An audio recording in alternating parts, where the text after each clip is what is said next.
খেলার খবর ফুটবল মানেই টানটান উত্তেজনা। ফুটবল লড়াই ভক্তদের সব সময় বাড়তি আনন্দ দেয়। গতকাল তেমনি একটি প্রতিদ্বন্দ্বিতাপূর্ণ ম্যাচ উপভোগ করেছে কক্সবাজার জেলাবাসী। জেলা প্রশাসক গোল্ড কাপ ফুটবল টুর্নামেন্টের সর্বশেষ সেমিফাইনালে শক্তিশালী উখিয়া উপজেলার মুখোমুখি হয় সীমান্ত উপজেলা টেকনাফ।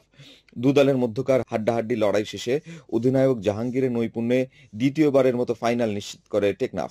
এতে করে টুর্নামেন্টে ফাইনালে যাওয়া হলো না টপ ফেভারিট উখিয়ার। সেমিফাইনালে টেকনাফের কাছে 1-0 গোলে হোঁচট খেয়ে বিদায় নিতে হলো তাদের।